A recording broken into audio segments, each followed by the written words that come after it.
안녕하세요. 3일회계 법인 ESG 플랫폼의 권미업 파트너입니다. 오늘 이 시간에는 기업에서 ESG를 경영에 내재화하는 과정에서 내부 통제가 어떻게 영향을 미칠 수 있는지 살펴보도록 하겠습니다. 네, 제가 준비한 컨텐츠는 크게 세 가지고요. 첫 번째는 이 ESG 정보 공개 관련해서 글로벌 규제 동향이 어떻게 되는지 먼저 한번 살펴보겠습니다. 그리고 두 번째로 기업들이 ESG 정보에 대해서 공시를 하고 계시는데요. 그 과정에서 어떠한 통제나 지배구조가 필요한지, 그리고 빈번하게 발생하는 오류 유형은 무엇인지 살펴보겠습니다. 마지막으로 감사위원회 활동과 재무보고가 ESG 레이팅에 영향을 미치기도 하는데요. 어떤 방식으로 영향을 미치는지 말씀드리겠습니다. 네, 첫 번째, ESG 정보 공개 관련 규제 동향입니다. 글로벌리 봤을 때 크게 세 가지 스트림이 메인 스트림이라 보시면 되는데요. 첫 번째는 IFRS, 인터내셔널 버전인 거고요. 그리고 두 번째는 EU, 유럽. 유럽은 굉장히 초기부터 이 ESG 공시의 의무화를 시행하고 있었고요. 그리고 최근에 US SEC에도 기후 관련 공시 의무화 초안을 발표한 바 있습니다. 여기 보시면 하나같이 다 지금 이 공개 초안이 발표된 게 다 22년이에요.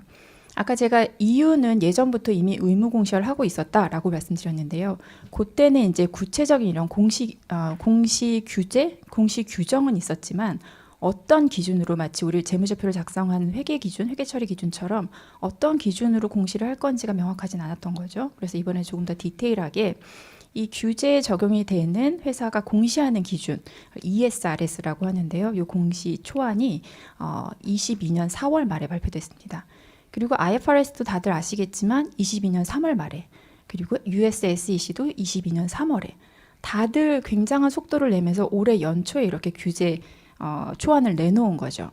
근데 여기 이 세 가지 메인스트림에 조금씩의 차이가 있습니다. 일단 IFRS와 EU, 여러분들 아시겠지만 이 ESG 공시는 우리 재무제표는 메인 그 정보 이용자가 투자자잖아요. IFRS의 이제 그 재무보고 프레임워크에 따르면은 이 재무보고는 투자자가 투자 의사결정을 할 때 필요한 정보를 제공하는 거다라고 하고 있습니다.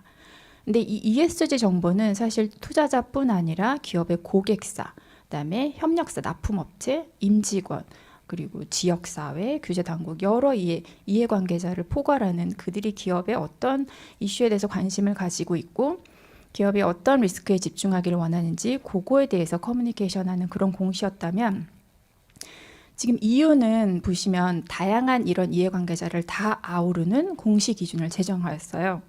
근데 IFRS는 나는 지역사회 사실 관심 없고 나는 우리 재무제표처럼 투자자를 위한 정보만 제공하는 그런 공시 기준을 제정할 거야 라고 한 거죠.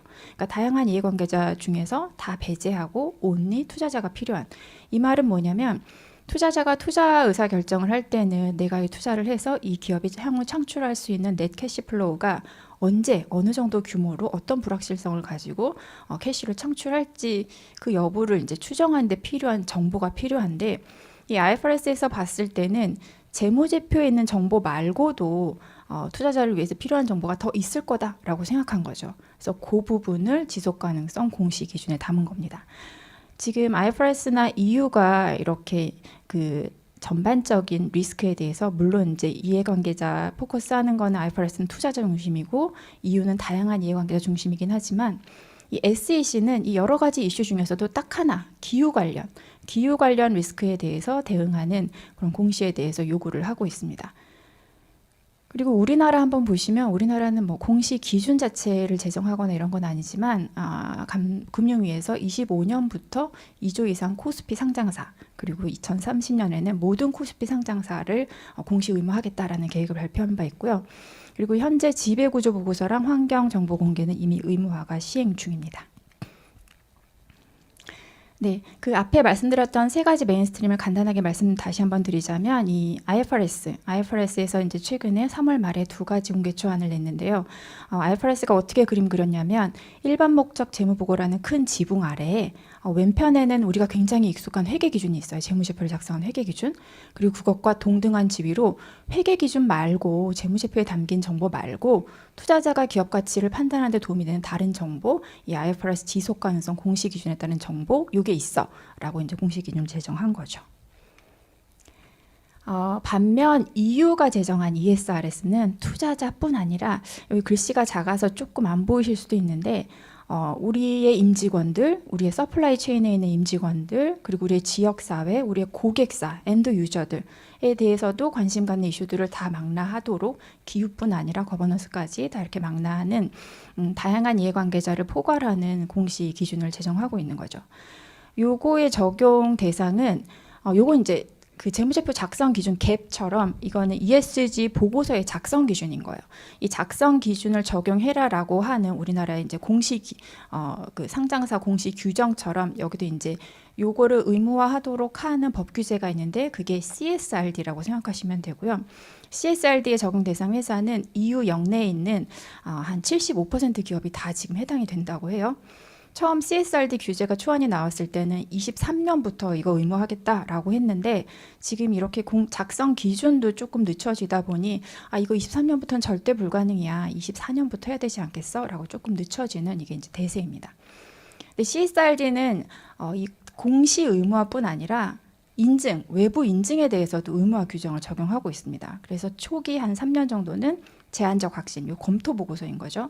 그리고 그 이후로는 합리적 확신, 감사 수준까지 올려라 라고 이미 이제 공시 규정에서 이런 걸 이야기하고 있고요. 마지막으로 SEC의 기후 관련 공시 의무화 초안인데요. 여기 이제 SEC가 하다 보니 대상은 상장사예요. 상장사가 증권신고서나 사업보고서에 공시할 때 이런 내용을 공시해야 된다라고 하고요. 여기서 한 가지는 이러한 기후 관련 영향이 재무제표의 영향이 중요한 경우 이런 사항은 주석으로 공시해라고까지 요구를 하고 있는 거죠. 그리고 여기도 또한 스콥 1, 2, 3 배출량에 대해서 공시하고 인증도 24년부터는 제한된 확신, 그러니까 검토인 거죠. 26년부터는 감사를 받으세요 라고 이 법 규제에 이렇게 요구를 하고 있습니다. 이 스콥 1, 2, 3 이 개념은 앞으로도 굉장히 많이 들으실 텐데요.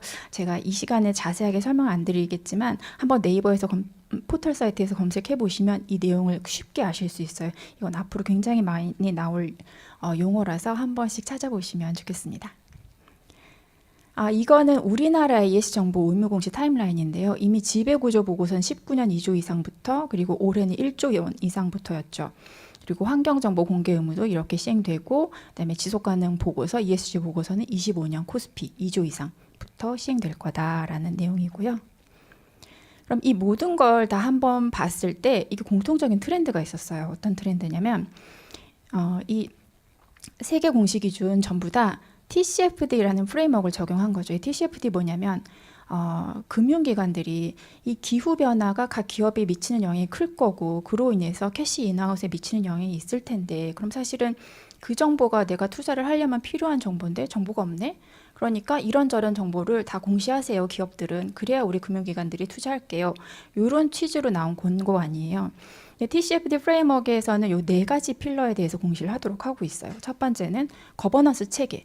기업이 이런 위험에 대해서 어떻게 대응하고 있는지, 이런 관리 체계, 거버넌스 체계가 어떻게 운영되고 있는지, 그리고 이런 위험에 대응하기 위한 전략이 뭐가 있는지, 그리고 이런 리스크를 어세스하는 그런 관리 절차는 어떻게 되어 있는지, 이 전략을 이행하기 위해서 목표가 뭐고 그 목표의 프로그레스를 모니터링하기 위한 지표는 뭔지 이렇게 4개의 지표를 공시하라는 게 TCFD 프레임워크의 기본 맥락이고요. 근데 이게 IFRS든 EU의 공시 기준이든 SEC의 공시 기준이든 다 이 4개 필러를 다 준용해서 공시 기준을 제정하고 있는 거죠.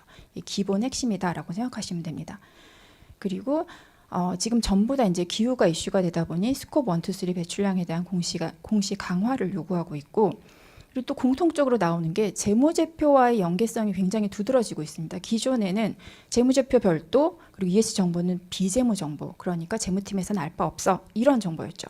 근데 지금 나오는 트렌드는 다 하나같이 이런 ESG 관련 위험과 기회가 재무제표에 어떻게 연결돼 있는데 지금 단기 재무제표에 연결되는 계정과 금액은 얼만데? 라는 걸 발라내서 공시하라는 거죠. 그리고 또 하나는 외부 인증 의무화를 하나같이 이야기하고 있고요. 타임라인 상으로는 이게 지금 넉넉한 시간이 아니에요. 당장 EU 처음 23년 얘기하다가 늦어도 24년부터 하겠다라고 하고 있고 우리나라도 지금 25년부터 공시인데 의무 공시인데 사실 이 처음에 금융위 계획에서 이 25년부터 공시다라는 게 약간 애매한 톤이었어요. 그래서 24년 사업연도에 대해서 25년 공시부터 의무인지 아니면 25년 사업연도부터 26년 공시하는 것부터 의무인지 이게 약간 애매한데 만약에 24년부터 의무다라고 하면 진짜 우리한테 남은 시간이 얼마 없는 거고요. 25년부터 그 사업연도부터 의무다라고 해도 지금 22년이니까 준비하기에는 넉넉하지 않은 상황이긴 합니다. 여기까지 현재까지의 이제 공시 규제 트렌드 한번 살펴봤고요. 그러면 이제 ESG 보고서에 담기는 정보가 지금까지는 사실은 재무정보만큼 그렇게 타이트한 컨트롤 하에서 작성되지 않았기 때문에 대부분의 엑셀 파일로 작성을 하고 계세요. 관리를 하고 계세요. 그러다 보니 이렇게 오류가 많이들 발생하는데 주요 유형을 한번 정리해 봤습니다. 첫 번째로는 공시 기준에서 요구하는 사항과 다른 이야기를 하는 거죠. 왜냐하면 첫 번째, ESG 공시 기준도 계속 개정이 되는데 개정 내용을 담당자분이 미처 캐치를 못하신 거예요. 그런 경우도 있고 또는 기준에서는 비율 정보를 요구했는데 건수를 공시한다던가 이런 오류가 굉장히 빈번하게 발생합니다. 그리고 또 하나는 데이터 집계 기준의 일관성이나 비교 가능성인데요. 이렇게 연결 기준으로 작성하다 보니 모회사와 자회사, 여러 자회사들 간에 집계 기준이 다 달라요. 이 정보를 데이터를 집계하는 기준이. 그리고 또 하나는 사업 보고서와 ESG 보고서 간에도 동일한 정보가 들어가는 것들이 있는데 여기 또 같은 기준일인데 정보가 다른 거죠. 이게 이제 통제가 미비해서 이런 결과가 발생하는데요. 또 하나는 데이터 보고 및 관리 범위의 변경. 예를 들어서 이게 연결 기준으로 이제 작성하고 싶지만 사실은 데이터 관리가 미비한 종속기업들도 있고 그래서 회사가 이렇게 올해는 어떤 종속기업을 포함했어요라고 바운더리를 공시하면서 예를 들어서 올해는 5개, 할 수 있는 5개만 했는데 내년에는 조금 더 열심히 하다 보니 7개를 할 수 있게 된 거죠. 근데 그 7개는 작년에도 이미 우리의 종속기업이었고 그럼 약간 상황에 꼬이는 이게 비교 가능성이 떨어지는 이런 상황들도 있고요. 이 데이터 미관리는 특히 이제 해외 사업장, 해외 종속기업들은 데이터가 거의 관리가 안 된다고 보시면 됩니다. 국내도 상장 종속기업들은 엑셀로라도 좀 관리를 하시는데 비상장 기업들은 많이 관리가 안 되는 상황이고요. 또 하나는 민감 데이터, 이거를 이제 언론에서는 워싱이라고 표현을 하죠. 회사의 불리한 데이터는 사실은 불리한 데이터도 다 공시를 해야 되는데 요거는 적극적으로 공시를 하지 않는 예를 들어서 과징금이라던가 정보 침해 건수 이런 상황도 있고요. 가장 중요한 데이터 신뢰성, 이 공시 내역과 근거 자료, 백데이터를 보면 일치하지 않는 경우도 많고요. 이게 다 이제 시스템이 아닌 수기로 데이터를 관리하다 보니 취합이나 분석에 어려움이 있어서 이런 상황이 발생하고 있습니다. 그리고 또 하나는 이런 최종 이제 ESG 보고서를 검토하고 승인하는 기구, 이런 정책에 대한 정책이 미비해서 최종 보고서 발행을 승인하는 절차가 미비함. 근데 이번에 이제 IFRS 공시 기준 공개 초안 S1, 공개 초안 2개가 나왔는데 S1과 S2죠. S1에서 뭐라고 하고 있냐면 ESG 보고서도 기업의 이사회, 위원회 또는 이에 상응하는 의사결정 기구가 검토하고 동의한 정보로 제공해야 된다라고 요구하고 있습니다. 그리고 마지막 거는 우리 재무제표 감사한 후에 감사보고서 발행 후에 재무제표를 수정하는 건 굉장히 심각한 일인 거잖아요. 근데 프랙티컬리 ESG 보고서는 검증보고서, 외부 인증보고서 발행 후에도 약간씩 데이터가 수정되는 이런 상황이 보이기도 합니다. 네, 여기까지가 주로 오류의 유형이었고요. 그럼 어떻게 할 거냐? 사실 ESG 정보도 재무제표 작성하실 때 사용한 것과 똑같은 내부 통제 프로세스를 거쳐서 작성돼야 됩니다. 일단은 거버넌스 스트럭처가 이제 구축이 돼야 되는 거고요. 그래서 누가 어떤 책임자가 ESG 정보 검토할 건데 어떤 주기로 할 건데 사실 지금은 있다고 하더라도 연 1회 검토밖에 안 돼요. 근데 연 1회는 만약에 다 작성하고 나서 검토를 했는데 없네? 라고 하면 그거를 이제 채우기에는 모자란 그런 주기인 거죠. 그리고 이사회나 또는 ESG위원회가 ESG 보고서 발행을 승인하셔야 되고 그리고 여기서 이제 감사위원회에서 감독 책임이 들어가는 이런 상황이 필요합니다. 그리고 일반적인 폴리시 프로세스 컨트롤은 데이터 품질 보장하기 위해서 재무제표 작성할 때랑 비슷한 플로우다라고 생각하시면 되고요.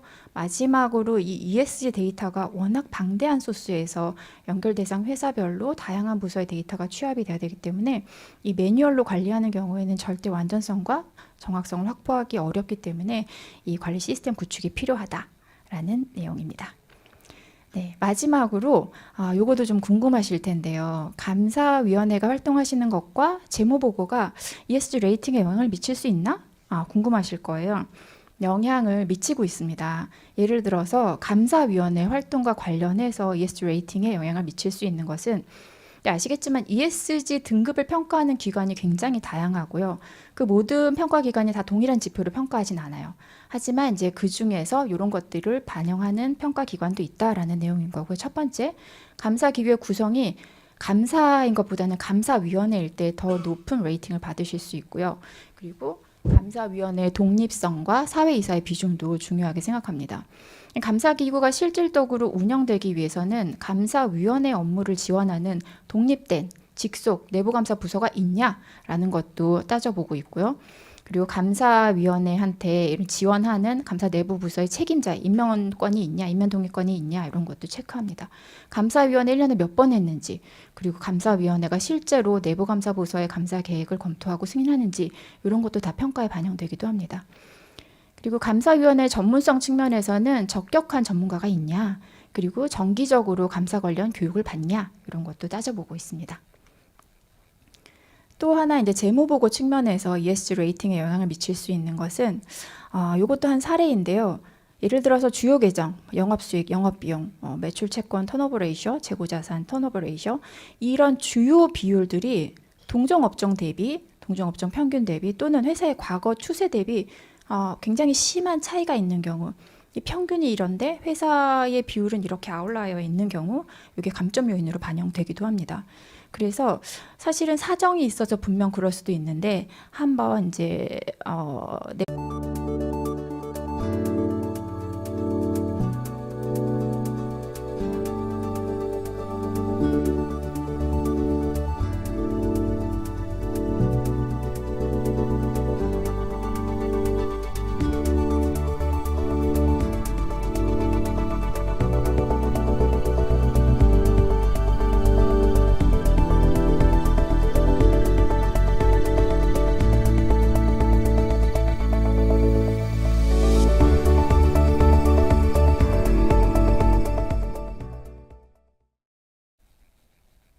네, 안녕하세요. 방금 소개받은 저는 PwC 컨설팅 박현출 파트너라고 하고요. 오늘 내부 회계 관리 제도 미래 전략 중 이제 마지막 세션 담당입니다. 오늘 제가 이제 여러분하고 같이 공유드릴 내용들은 내부 회계 관리 제도와 밀접한 맥락을 같이 가지고 있는데요. 최근 들어서 아마 새해 초부터 상당히 다양한 업종에서 또 다양한 유형의 어떤 부정 또는 자금 사고를 아마 우리가 목도한 것 같습니다. 그래서 그 관련해서 이런 어떤 선제적 부정 자금 사고 예방을 위한 그 내부 통제 측면의 사항에 대해서 제가 한 20분 정도 설명을 드릴 수 있도록 하겠습니다. 한 두 가지 정도로 제가 이제 여러분하고 같이 이제 공유를 드리려고 합니다. 그래서 실질적으로 이제 내부 통제 또는 내부 회계 관리 제도에 대한 기본적인 이해는 계실 것 같고요. 그걸 조금 더 확장해서 어떤 기업 부정 또는 자금 사고 관점으로 제가 좀 이해를 하고요. 그러면 그러한 사항 내에서 실질적인 어떤 선제적인 대응을 위한 내부 통제 전략에 대해서 말씀드릴 수 있도록 하겠습니다. 사실상 이제 우리 대부분의 상장 회사들은 이제 내부 회계 관리 제도, 뭐 컴플라이언스 또는 뭐 내부 감사 등 다양한 어떤 내외부의 어떤 규제에 맞춰서 다양한 통제 제도를 구축하고 있습니다. 더불어서 우리 내부 회계 관리 제도 역시도 파이낸셜 리포팅뿐만 아니라 자산의 보호 그리고 엔티 프로드에 대한 부분 역시도 상당히 이제 중요한 영역으로 강조되고 있고요. 아마 오늘 세션에 참여하셨던 많은 내부 회계 관리 제도나 내부 통제 관련 부서에 계신 분들도 이러한 현안들에 대해서도 상당히 이제 임프레션을 가지고 계실 것 같고요. 그렇지만 또 한편으로 생각해 보면은 나름의 우리의 활동을 하고 있지만 왜 이런 크고 작은 사고가 이렇게 끊임이 없을까라는 부분에 대해서는 스스로 이제 되물음을 할 수도 있을 것 같습니다. 제가 오늘 이제 여러분의 많은 생각들을 프로세스 시스템 위주라기보다는 우리가 좀 바라봐야 되는 특히 사고 관점에 대해서는 어떤 개인적인 어떤 뭐 인플로이먼트가 될 수도 있을 것 같고요. 어떤 특정한 엔티티가 될 수 있을 텐데 그 부분에 대한 부분을 제가 조금 강조드릴 겁니다. 더불어서 이러한 이 사고라고 하는 것들이 내부 통제상에서 어떤 단 한 건이 아니라 계속적으로 빈번화되고 장기화되고 왜 커져갈 수밖에 없는지에 대한 원인적인 요인들 또 그러한 것들이 사실상 얼마나 적발이 어려운지 그래서 그렇게 하기 위해서 회계 자금이나 다른 부서에서 그럼에도 불구하고 어떠한 노력을 할 수 있을지 그런 것들을 제가 조금 설명을 드릴 수 있도록 하겠습니다. 실제로 이제 우리 기업 부정이라는 표현을 제가 이제 표현을 했는데 부정의 유형은 다양합니다. 다양한 유형들이 있지만 특히나 오늘 제가 여러분하고 말씀드릴 내용들은 이른바 이제 기업 부정, 그러니까 occupational fraud죠. 부분에 대해서 좀 말씀을 드리도록 하겠습니다. 그래서 실제 이제 기업의 부정이 되다 보니 사실상 이제 부정으로 어떤 획득되거나 이용되는 자산들은 조직의 리소스입니다. 그러니까 조직의 에셋이라고 보시면 될 것 같고요. 두 번째는 어떤 기업 부정이기 때문에 기업 내 존재하는 그들, 그러니까 실제 자신의 업무, 듀티를 이용하는 측면이 있습니다. 그래서 그러한 것들을 오용하고 유용해서 결론적으로는 이제 퍼스널 이니치먼트라고 하는 사적인 부를 가져가는 겁니다. 그래서 지금 새해부터 나왔던 굉장히 많은 어떤 부정의 유형들을 찾아보시면 대부분 이 occupational fraud다 이렇게 이해하시면 될 것 같고요. 다만 이제 이러한 내용들이 그냥 일어나는 게 아니라 상당히 의도된 미리 계획된 행동들이다 이렇게 이해하시면 될 것 같고요. 사실 이제 이러한 어떤 자금 사고나 어떤 기업 부정의 유형들은 하단에 잠깐 보시는 바와 같이 이제 국제 공인 부정 조사 협회라는 ACFN 협회라는 쪽에서 한 3가지 정도로 구분을 하고 있습니다. 그래서 흔히 말하는 어떤 자산의 횡령, 실제 어떤 자산의 오용이나 유용과 관련된 내용들, 또 그 옆에 보시는 부패, 어떤 뭐 이해상충이라든지 자신의 권한을 가지고 하는 어떤 여러 가지 유형들입니다. 더불어서 이제 허위 보고, 특히나 이제 내부에게 관련에 대해서 많은 관심을 가지고 있는 어떤 재무상의 허위 보고를 하기 위한 이런 내용들이 있다고 보시면 될 것 같고요. 그래서 이러한 3가지의 유형들이 각각 이제 패턴화되는 겁니다. 그래서 국내에 일어났던 다양한 사례들을 보시면은 대부분이 이제 자산 횡령류도 있고요. 또한 부패료도 있습니다. 사실 그러한 유형들이 있기 때문에 한번 보시면 될 것 같습니다. 자, 그러면 이러한 부정은 이제 왜 발생하느냐의 부분에 대해서 좀 우리가 한번 되짚어볼 필요가 있을 것 같은데요. 실제 보시면 여러분 이제 우측 하단에 보이시는 도널드 크래시라는 교수님이십니다. 이 교수님은 Others People's Money라는 논문을 통해서 이미 73년도에 73년까지 일어났던 캐피탈 마켓의 부정의 다수의 유형들을 다 분석하셨어요. 분석하셔서 보니 한 3가지 정도다라고 이렇게 이분이 이제 트라이앵글 이론을 만드셨어요. 근데 지금도 거의 정설적으로 이 이론에 대해서 상당히 이제 각광받고 있습니다. 보시면 자금 사고나 어떤 기업 부정을 일으키는 이번에 다양한 사례를 보실 때는 결국은 한 개인의 문제가 된다는 겁니다. 그 개인이 어떠한 압박이 있든 아니면 실제 이걸 활용했을 때의 기회 또는 어떤 인센티브 요인이 분명히 존재하는 거죠. 그러니까 수십억, 수백억, 수천원까지 돈을 횡령하는 겁니다. 개인적인 이익을 사치하는 거죠. 그러한 것들이 있을 것 같고요. 그러한 것들에 대한 요인이 분명히 생길 수 있습니다. 그래서 뭐 경제가 어렵다든지 자기의 성향이 안 좋다든지 할 수 있지만 두 번째 더 중요한 포인트는 지금 오늘 내부 통제에서 얘기하고 있는 오퍼추니티에 대한 내용들을 제가 좀 강조드리고 싶습니다. 아무리 그러한 의도나 아니면 그러한 어떤 요인이 있다 하더라도 지금 우리가 오늘 얘기하고 있는 내부 통제가 강력하거나 그러한 것들을 예방하거나 대처할 수 있다면 행동을 옮길 수가 없습니다. 마치 우리가 해커가 공격을 한다. 도둑들이 집을 공격할 때는 허술하기 때문에 그 부분을 공략하는 겁니다. 그래서 만약에 이러한 내부 통제가 취약한다든지 문화가 되게 이렇게 비윤리적인 문화가 있다든지 뭔가 어수선하다든지 뭐 턴오버가 심하다든지 이런 오퍼추니티에 대한 것들이 누락되거나 아니면 실제 어떤 리스크가 발현될 때 결국은 이 압박의 요인들이 동기화되어서 실질적으로 성공을 하는 유형이 됩니다. 그래서 저는 이런 오퍼추니티 유형들을 굉장히 강조하고요. 여러분의 내부 통제 제도가 진짜 견고하고 완전하게 수립되어야 된다는 측면을 말씀드립니다.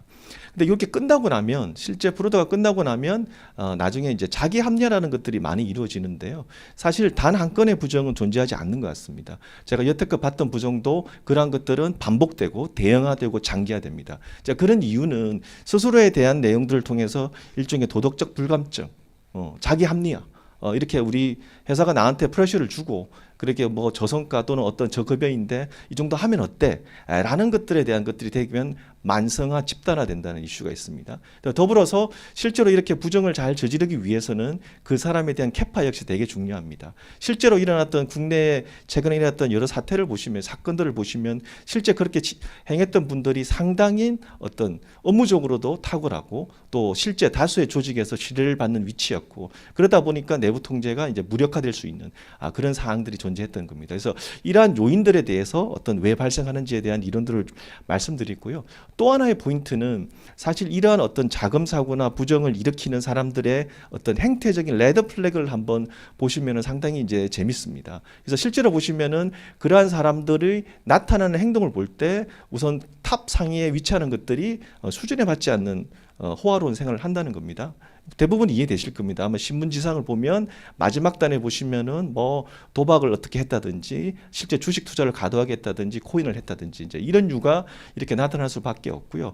두 번째는 어떤 경제적 어려움과 더불어서 제가 이제 휠러 딜러라는 부분을 말씀드렸는데 모든 업무가 수완이 빈틈없고 완벽한 사람, 그 부분들이 오히려 우리에게는 되게 의심의 징후로 바라볼 필요도 있다라는 것들이 이미 이제 통계적으로 얘기를 하고 있습니다. 실제적으로 국내에 나타났던 이런 근본의 사례들은 상당히 이런 부분들을 역설적으로 증명하고 있다고 보시면 될 것 같고요. 더불어서 과도하게 뭐 고객이든 아니면 밴더든 과도하게 친밀하다든지 또 특정한 사항들에 대해서 상당히 반복된 패턴을 보인다든지 뭐 이런 것들은 우리에게 충분히 어떤 클루를 줄 수 있는 사항들, 행태들이라고 이제 이해하실 수 있을 것 같습니다.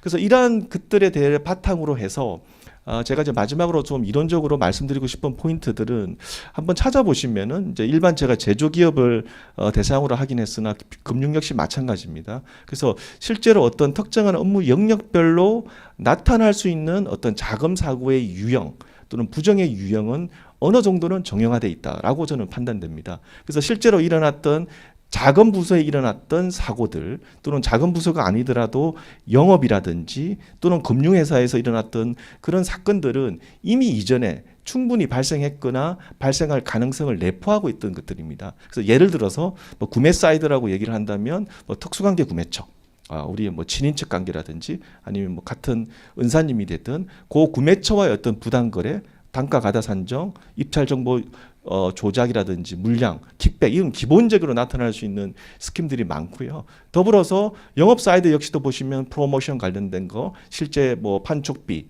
또는 여러 가지의 편의 제공 이런 것들에게 여전히 나타나고 있습니다.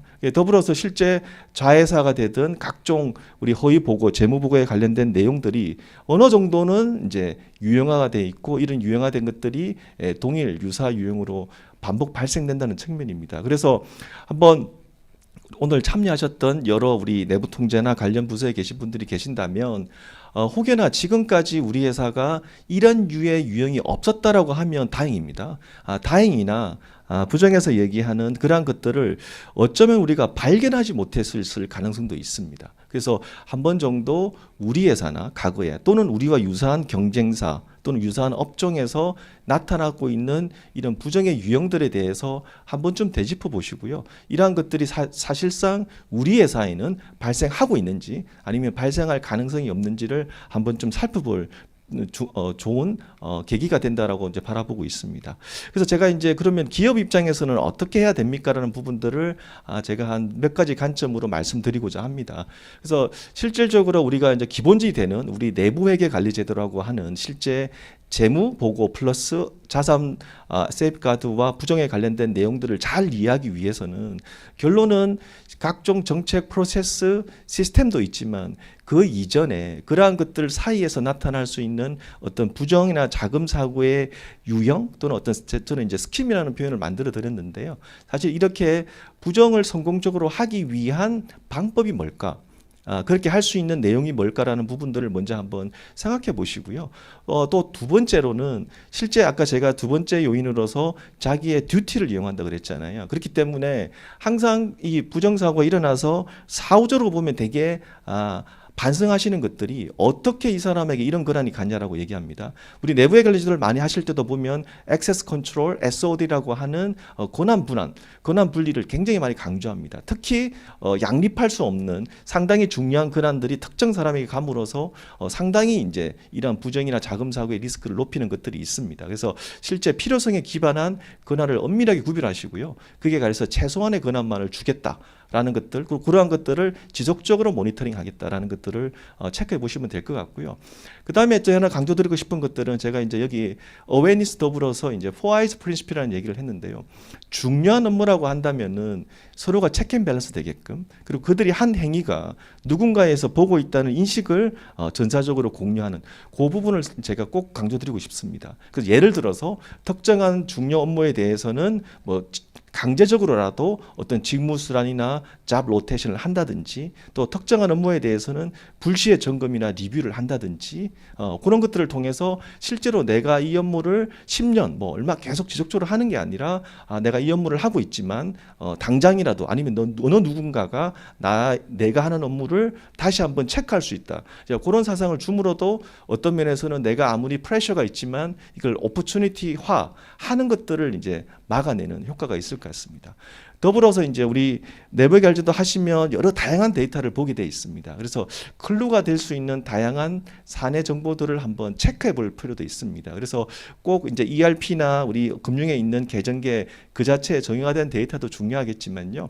뭐 출입 기록이라든지 여러 로깅 내역이라든지 아니면 실제로 출입 방문 기록이라든지 실제로 출퇴근 기록이라든지 이런 다양한 데이터들을 좀 나름대로 종합화해서 분석해서 혹시 부정이나 자금 사고에 유형이 있지 않을까라고 하는 방법, 그 방법 말씀드리고요. 그리고 또 하나는 이러한 제도적 장치도 중요하지만 사실상 여러 통계나 아니면 실제 저희가 보는 결과에 의하면 휘슬블로잉이라고 하는 내부 또는 내외부의 어떤 고발 또는 내외부의 팁, 이 제보가 상당히 이제 이런 부정과 자금에 다른 내부 통제를 확실시하는 시발점이라고 많이 얘기를 하고 있습니다. 자, 그렇기 때문에 실제로 이러한 내외부의 어떤 제보들을 어떻게 활성화할 수 있을까라는 측면에 대해서도 같이 충분히 한번 고민할 필요가 있을 것 같고요. 그래서 그런 차원에서 제가 좀 사전적으로는 우리의 업황, 우리의 업종 규모, 우리의 환경에 맞는 부정자금 사고의 위험이 뭔지를 한번쯤 되짚어 보시고요. 그 중에서도 가장 개연성이 높은 항목들이 뭔지를 한번 선별해 보라고 첫 번째 말씀드리고요. 두 번째는 1년에 나타났던 사고들은 트레저리라고 하는 자금 부서와 실제 금융기관 간의 부정사고도 상당히 컸고요. 더불어서 영업이 되든 뭐 다른 구매 영역이 되든 그 업무단에 있는 밸류 체인에 있는 영역도 상당히 있었습니다. 자, 그렇기 때문에 우리가 관리 범위를 볼 때는 재무 자금도 있겠지만 어떤 관련 밸류 체인별로 좀 확대하는 방안도 좀 생각했으면 좋겠다라는 부분이 있고요. 또한 이런 것들을 좀 사전적으로 차단하기 위한 뭐 어떤 시스템적인 내재화라든지 아니면 프로세스상의 내재화 또 이런 것들을 지속적으로 모니터링하는 그런 부분에 대해서도 고민을 하시고요.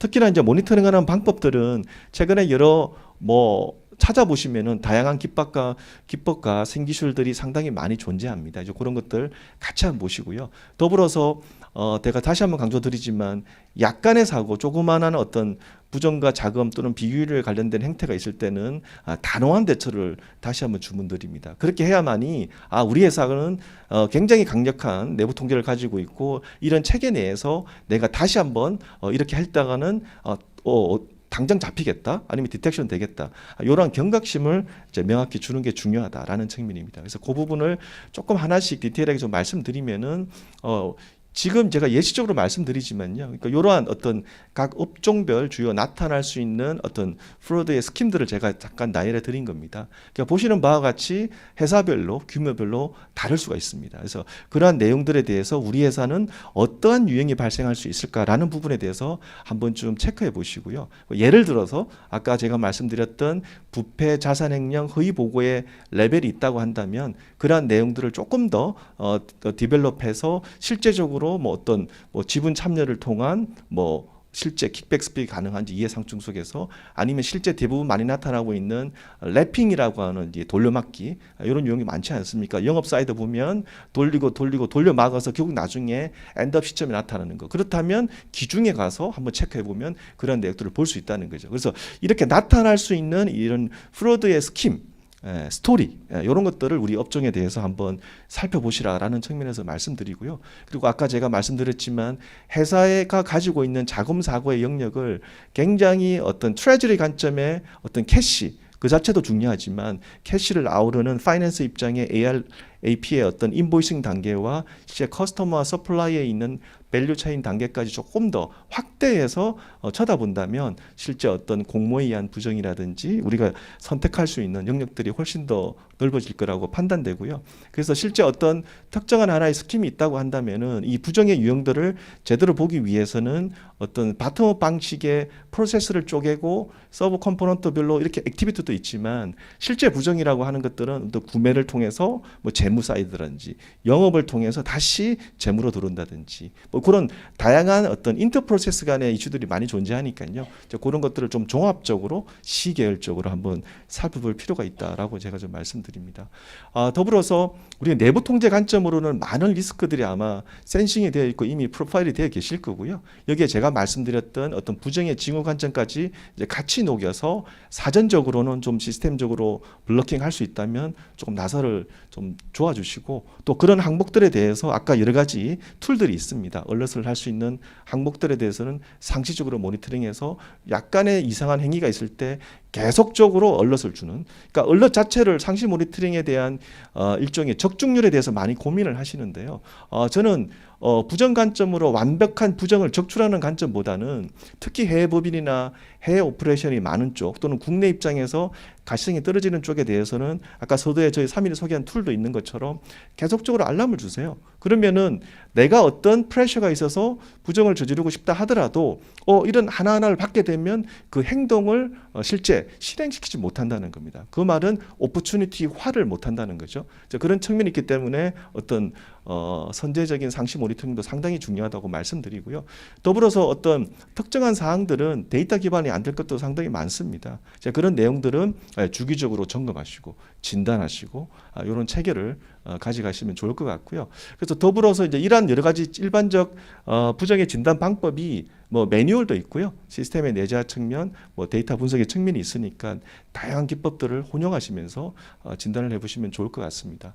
더불어서 이제 최근 들어서 글로벌 회사뿐만 아니라 국내 회사들도 이러한 것들을 탐지해내기 위한 여러 가지 기법들이 굉장히 고도화되고 있습니다. 그러니까 이전에 단순 룰 베이스 중심에서 이러한 내용들을 이제 스코어에서 트랜잭션별로 스코어를 줘서 어떤 자금 사고나 어떤 리스크의 어떤 중요도를 가름하기도 하고요. 최근 들어서는 이제 세 번째 있는 이 어널리틱스 모델이라고 그래서 이제 머신러닝 아니면 실제 AI가 창작돼 있어서 실제 변이들을 군집에서 벗어난 데이터들을 모아서 보여주기도 합니다. 더불어서 최근 들어서는 특정 키워드에 있는 텍스트 마이닝이 되든지 아니면 이미지라든지 뭐 CCTV 정보라든지 실제로 우리가 화상회를 하시면 화상회의 정보라든지 이런 비정형 정보도 같이 데이터 분석 요인으로 기술적으로 활용할 수 있습니다. 그렇기 때문에 이런 다양한 요인들 또는 보다 그 정확하고 최적화된 탐지 방안도 이제 고려하시면 좋을 것 같고요. 무엇보다 다시 한번 강조드리지만 토네트 탑의 의지. 우리 보통 내부의 관리도 첫 번째 우리 전사수준의 통제 첫 번째 나오지 않습니까?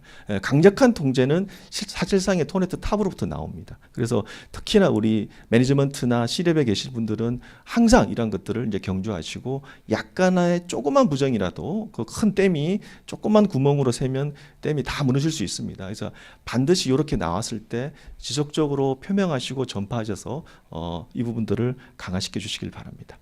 이상으로 저는 마치고요. 계속 이어서 Q&A 세션을 계속 진행할 수 있도록 하겠습니다. 고맙습니다.